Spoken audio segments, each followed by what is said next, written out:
साहब जी, मेरे सभी भाइयों बहनों बेटा बेटी माता पिता को भक्तमती की सत साहब जी। तो आज हम सुनते हैं संत रामपाल जी महाराज की सत्संग में अमृतवाणी में अमृत सत्संग सुनेंगे। और जब भी हमारे पास टाइम हो हमने गुरु परमात्मा जी के सत्संग सुनते रहना। तो सुनते हैं सभी भाई बहन बेटा बेटी माता पिता मिलजुल करके सत्संग संत रामपाल जी महाराज की सत साहब जी। देंगे जो बड़ा सक्सेस होगा आपके लिए इस सत्संग में। जैसे ये प्राणी जितने भी थे परमात्मा पाने की तरफ में प्रेरणा पाकर के परमात्मा की महिमा सुनाने वाले तो बहुत संत मिल जाते हैं, लेकिन सच्चा मार्गदर्शक न मिलने से वो प्रयत्न भी व्यर्थ जाता है। गोपी चंद राजा थे, भर्तृहरि राजा थे, प्रेरणा पाकर के घर त्याग दिया, गोरखनाथ का फंस गए, आकाश से गिरे खजूर में टिक गए। अब सोचना आप कितने पुण्यकर्मी प्राणी हो, आप एक सिंपल सोल नहीं हो, आम आत्मा नहीं हो, सामान्य नहीं, बहुत लाडली परमात्मा की आत्मा कबीर साहब की, पर युगों युगों से वो आपके पीछे और आप आगे आगे भाग रहे हो, वो आपके पीछे पड़ रहा है। ऐसे ही एक शेख फरीद नाम का पुण्यकर्मी प्राणी मुसलमान धर्म में जन्मा, बचपन से घर त्याग दिया, परमात्मा प्रेरणा पाकर आगे फंस गए। ऐसे अज्ञानी संत के तपस्वी के अब जैसा गुरुजी, और वो गुरुजी भी ऐसा तपस्वी ऐसा सिद्ध पा गया था वहां पर। एक बार शेख फरीद, क्योंकि वो तो परमात्मा पाने के लिए घर से निकला था, संत ने उसके गुरुजी ने आश्रम बना रखा था, फक्कड़ फकीर थे वह, और उस आश्रम में 8-7 सेवक रहा करते थे। गुरुजी तपस्वी था, तपस्वी में तामस गणा होता है, क्रोधी गणा था, जरा सी भी कोई गलती कर देता था उसको डंडों से कूटता था, कई दिन सेवा नहीं देता था। अब शेख फरीद वो तो परमात्मा पाने के लिए निकली आत्मा थी, सिर धड़की बाजी ला रखी, गुरुजी का वचन शिरोधारी है, कुछ भी कह दे सो ही होगा। जिस कारण से उस संत के हृदय में चढ़ रहा था कि अभी बालक तो ये है, कोई ऐब नहीं, कोई छल कपट नहीं, दिन रात आज्ञा का पालन आज्ञाकारी है। तो जिस कारण से अन्य शिष्यों को ईर्ष्या होगी, गुरुजी तो इसको ज्यादा महत्व देते हैं। तो उन्होंने क्या किया, वो क्या कर रखा था कि रोजाना प्रत्येक एक सेवक की सेवा लगा करती, सारा काम वो करा करते। उन्होंने बांट रखी थी, जैसे कपड़े धोने का यूं करेगा तो रोटी खाने का बनाने का और हुक्का भरने का यो एक की सेवा लगती थी। और हुक्का पिया करता उस संत, तो क्या करते थे, खाना खाता था, जो खाना खिलाता था वही हुक्का भर के पिलाता था, उनकी सेवा थी। और उस संत ऐसा क्रोधी था, सोने से पहले खाना खाता, खाना खाते ही हुक्का चाहिए उसने 5 मिनट के अंदर अंदर, नहीं था धरती आसमान एक कर देता उनके लिए। और जो ऐसी किसी समय पर वस्तु नहीं देता था उसको कई दिन सेवा से वंचित कर देता था, बोलता नहीं था, बार एक लोग बैठा देता था, शकल भी ना दिखाना, परे पड़ा रहे। तो अन्य शिष्यों ने सोचा कि कोई ऐसी गलती में आवा ही उस शेख फरीद गुरुजी के हृदय से उतर गया। उन्होंने क्या किया कि गुरुजी खाना खाने के बाद हुक्का जरूर पीते हैं, हुक्का ना देने से नहीं फिर ये घड़े दुखी हो जाते हैं। शेख फरीद ने आग बनाई, उस दिन सेवा थी उसकी, हुक्का के लिए जैसे खाना बनाते हैं वह आग तब बनी जाती है, और पता था उसने इतने ऐसी व्यवस्था आती, खाना खिला के हुक्का भर के 5 मिनट 2 मिनट में दे दूंगा। अब वो खाना खाने चला गया, पीछे चेला नाग बुझा दी साड़ी, वो खाना खिला के आया, देखा चूल्हे में आग नहीं। उन्होंने सोचा बात बिगड़ेगी, थोड़े से मौसम ऐसा था वर्षा का, तो उसने सोचा ये साथ में गांव है, आधा किलोमीटर की दूरी पर वह धुआं उठता दिखा कि जाकर किसी माई से अग्नि ले आता हूँ। चलम में हुक्का तम्बाकू डाल के हाथ में लेकर चल पड़ा पूरी स्पीड तय। वहां जाकर उस माई से कहने लगा, माई तम्बाकू आग देना, आग देना, अग्नि देना, हुक्का भरना है। वो माई आग सलगावे थी, कभी बुझ जावे थी, फिर मारे थी फूक धुम्मे में, आंखें उसकी लाल हो रही। वो देख के उसने कहने लगी कि आग इनमें ना मिलती, आंख फोड़वा ले, आंख फोड़ ले, आंख फोड़े तो आग मिले। उसने सोची गुरुजी नाराज ना होने चाहिए, आंख कान के फूकूंगा, आंख में दे के चिमटा और फोड़ दी। माई दूसरी भी फोड़ू, उन्हें देखी तो कर दिया काम इसने। तो वह कह रही थी छो में, गुस्से में, वह डरेगी तब उस नाथ का चेला बाबा का, अरे तेरी सहायता होगी। वो सारी चलो आग काट दी, चूल्हे में तो बाहर उतर ले बाबा जी। और उस आंख ने वही घेर के शेखप्रीत बांध के कपड़े सिर के और आंख के कपड़ा और धर के चलम फटाफट फिर दौड़ दिया स्पीड से। अब उस गुरुदेव ने 5 मिनट बाट दे के इंतजार करी, 6 मिनट करी, 7 मिनट, 8 मिनट, फिर आवाज लगाई रहे शेखप्रीत, हुक्का नहीं लाया। अब वो थोड़ी दूरी पे था, उन्हें फिर दूसरी आवाज लगाई रहा, कित मर गया। उसने सुन की आवाज है गुरुजी, आवाज लगा रहे, कहने लगा आ गया गुरुजी, आ गया गुरुजी। कहने लगा आ गया कि देर कर दी गुरुजी, ऐसे ऐसे आग बुझ गई थी, इस गांव से जाके लाया हूँ। अच्छा रख दे। वो तो काफी लागे, कहने लगा आंख के लाग गया, जैसे जल्दी में होता ना ऐसे ऐसे हो गया, बस कोई खास बात नहीं। अब गुरुजी जब पी का हो गया, माई ने सोची है तो बात बिगड़ गई। अरे गुरुजी इसका पता लगेगा तो पता नहीं कि शराब दे दे। वह लेकर वह आंख धरका ढक्कन पे और ले आई। महाराज जी आगे रोने लगी, महाराज जी माफ कर दो, मेरे गलती होगी नहीं होगी। अब वो संत सोचा क्या होगी माई, आपका चेला गया था कि नहीं लेने, और मैं धुम्मे में दुखी हो रही थी। मैंने गुस्से में आके यूं कहने लगा माई आग दे दे। मैंने कहा आग, मेरे से गुस्से में बात निकल गई, स्वाभाविक आग वैसे नहीं मिलती, आग फुटवानी पड़े। इसने जब चिमटा देकर आंख काट दी। मैंने बोला माई दूसरी भी काट दो, निकालो, पर महाराज जी मेरे को गलती होगी, माफ कर दो, मैं माफी मांगने आई। अब गुरु ने कहा कि शेखप्रीत इधर बुलाया, कहा जी जो कपड़ा क्यों बांध रखे है, अगजी पे साथ की दया है। खोल इस कपड़े में, कपड़ा खोल लाता, आंख नो की नो पाई इसकी, लेकिन थोड़ी छोटी होगी।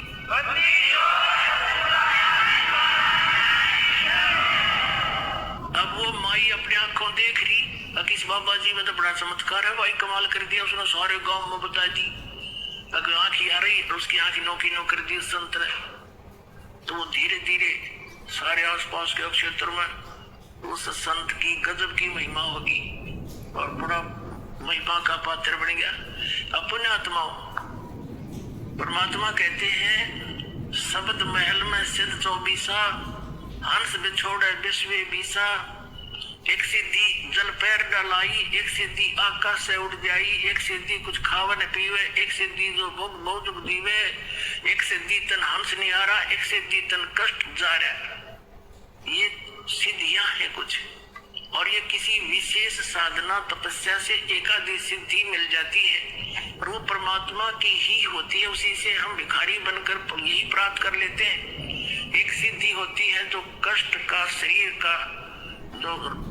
शरीर का कष्ट निवारण कर देती है। जैसे कई झाड़े लवाते हैं, उनके झाड़ों से आराम हो जाता है, तो वो झाड़े ला सके, अगले दिन में बन गया गधा, बताओ झाड़े का कैसा रल गया।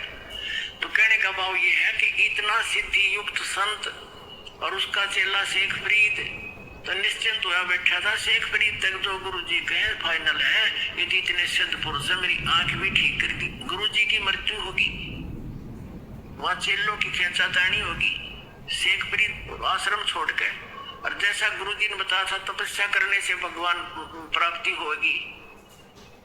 पहले तो वैसे तपस्या करी, फिर सोचा भाई भगवान पाना है, निकले इसीलिए एक कुएं, क्योंकि बाहर बैठने से कौवे कावे मच्छर वच्छर गणे तंग करा करते।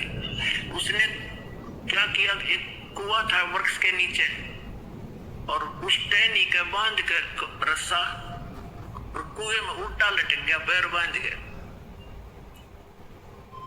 सारा उसके रहे अंदर रहे, बाहर आके थोड़ा सा आहार करे, फिर वापस उसमें चला जा। ऐसे 12 वर्ष तक उल्टा कुएं में लटक कर तपस्या की। वो जब बाहर आकर बैठा, काफी देर सुस्ता रहा, सुस्ताने के लिए बैठ गया। एक लकड़ का कंडला पर लगा के कौवा ने सोची आदमी मर गया। वह कौवे आगे, उन्हें देखा आसपास उसका सारा अस्थि पिंजर हो रहा, खाया न पिया कुछ। कहते 12 वर्ष में 1.25 मन अन्न यानी 50 किलो अन्न खाया था 12 वर्ष में। हिसाब लगा 12 वर्ष तक उल्टा कुएं में लटक कर तपस्या की। वो जब बाहर आकर बैठा, काफी देर सुस्ता रहा, सुस्ताने के लिए बैठ गया। एक लकड़ का कंडला के कमर लगा के कौवा ने सोची आदमी मर गया। वह कौवे आगे, उन्हें देखा आसपास उसका सारा अस्थि पिंजर हो रहा, खाया न पिया कुछ। कहते 12 वर्ष में 1.25 मन अन्न यानी 50 किलो अन्न खाया था 12 वर्ष में। हिसाब ला के देखो कै ग्राम रोज का हो गया। तो कहीं उन्हें मांस दिखाई नहीं दिया, उन्हें सोची आंख निकाल लो, माथे पर बैठ गया आके। तब शेख फरीद ने हाथ जोड़ कर कहा, भाई कौवे मेरी आंख छोड़ दो, मेरा शरीर पे की तो मांस चुन लो, तुम अपनी भूख बैठा लो, मेरी आंख ना फोड़ियो, और हो सकता मुझे भगवान का दर्शन हो जाए। उसकी आस में बैठे हूं मैं, आंख छोड़ दी। जब बोला तो कौवे उठ गया कि तो जीव है। उसने सोची अब तू फिर कुएं में लटक जा, ये बार आंख भी जाएंगी तेरी। उल्टा लटक गया, रोए बैठे पड़ा उस कुएं में। ये भगवान शरीर का अंत हो गया और दर्शन आपने दिए नहीं, ये परमात्मा मेरा जीवन व्यर्थ हो गया। उसी समय वो परमात्मा आए, कबीर भगवान सतलोक से चलकर अल्लाह अकबर और कुएं पे खड़ा होकर वो रस्सा में लटक रहा था, नीचे रस्सा बांध के उसको खींचा ऊपर ने, बाहर निकालना चाहा। अब शेख फरीद जब ऐसे कुएं में लटकता था तो वहां ये गवाले आ जाते थे, गडरी बकरी भेड़ चराने वाले, वो सराज कर देते थे, रस्सा पर डंडा रोड जाके उन्हें ऐसे घुमा छोड़ देते ला के। वो कभी नून सिर लगता उसका, कभी कुएं में इधर लगता, वो नो करके बेचारा अपना टाइम पास करता। उसने सोचा कोई शरारती फिर आ गया, इसने बाहर ही निकाल लिया मैं तो। जब परमात्मा ने बाहर निकाल कर ऐसे उल्टा लटके वो कहता है शेख फरीद कि भाई मैंने के बिगाड़ा तेरा, मुझे मत छेड़, मैं अपना काम कर रहा हूं, तू अपना काम कर, मुझे ना तंग करे। संतों को सताया नहीं करते। परमात्मा ने पूछा कि क्या कर रहे हो आप भगत जी? कि मैं परमात्मा के दर्शनार्थ, परमात्मा पाने के लिए और भगवान के दर्शन दीदार करने के लिए मैं अपनी साधना कर रहा हूं। कबीर साहब ने कहा कि मैं हूं भाई वो अल्लाह अकबर, मैं हूं भगवान। इसने बोला मजाक मत करे, भगवान के बारे में मुझे मजाक सहन नहीं होता, तो अल्लाह नहीं हो सकता। परमात्मा बोले कबीर जी कि और कैसा होता अल्लाह, कि वो तो निराकार है, वो तो बेचूड है, फिर आप क्या कर रहे हो यहाँ पर? उसके दर्शन के लिए, उसके दीदार के लिए ये साधना कर रहे हो? कहा उसके दर्शन करने के लिए। भले आदमियों अपनी थ्योरी तो सोचो क्या कह रहे हो। एक तरफ तो कह रहे हो भगवान निराकार है, फिर उसको देखना भी चाह रहे हो तुम, पाताल में जा रही तुम्हारी बुद्धि। अपने आत्मा कहते हैं ज्ञान कर गाम का तो चमका ऐसा होया करे। जब उसने ये सुना कि एक तरफ तुम देखना चाह रहे हो और फिर उसको निराकार बता रहे हो, फिर क्यों टोलेट हो रहा है? अब उसने सोची शेख फरीद ने कि भाई आदमी तो काटे का ही हो, राम तो नहीं, भगवान तो नहीं हो सकता, पर बाखबर अवश्य है। जैसे कुरान शरीफ की सूरत फुरकानी 25 आयत नंबर 52 से 59 में लिखा है कि हजरत मोहम्मद जिसको अपना खुदा मानते हैं वो खुदा कह रहा है कि ये पैगंबर तो इन काफिरों की बात मत मानना, ये कबीर को भगवान नहीं मानते, ये तो देवी देवता अन्य बुत पूजा में लगे रहते हैं, इनके साथ संघर्ष करना उस कबीर के लिए, इनकी बातों मत आना, लड़ना नहीं। फिर वो परमात्मा वही है जिसने सारी ब्रह्मांड की रचना की, 6 दिन में सृष्टि रची, 7वें दिन तख्त पर जा बैठा। उसकी खबर किसी बाखबर से पूछ ले। एक तो इसे हो गया कि कुरान शरीफ का ज्ञानदाता भी उस परमात्मा के पाने और उस परमात्मा से अपरिचित है। किसी बाखबर तत्वदर्शी संत को खोजने की ही कही है। ऐसे गीता अध्याय नंबर 4 के श्लोक नंबर 34 में कहा कि अर्जुन तो उन तत्वदर्शी संतों की खोज कर और उनको दंडोत प्रणाम करने से, नम्र होकर प्रसन्न करने से वो तत्वदर्शी संत तुझे उस परमात्मा, उस तत्व ज्ञान का उपदेश करेंगे।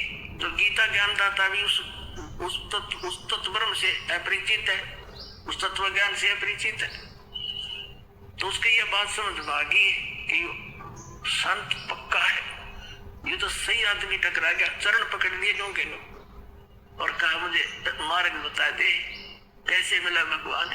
परमात्मा बोले तेरा यकीन हो या ना हो, वो परमात्मा तो मैं हूं, लेकिन मेरे दर्शन से मोक्ष नहीं होगा। मैं जो साधना बताऊंगा उससे तेरी मुक्ति होगी, और तब तो वहां जाएगा जहां आने के बाद फिर कभी लौट कर संसार में नहीं आते, सदा सुखी होगा। तब उसको धीरे धीरे कोई आहार कराया। फिर परमात्मा ने कहा भूखा मरे भगवान नहीं मिलता, इस शरीर से क्यों दुश्मनी कर रखी है तुमने, गलत साधना गलत संत टकरा के। तब परमेश्वर कबीर जी ने वो परमात्मा मिले, उनको नाम दिया, और जब शेख फरीद का कल्याण हुआ। पुण्यात्माओं, आज आपको वही साधना सहज में मिल गई, पर समझा है तो सर दर पाओ और बहुत नीरे सदा बोलो।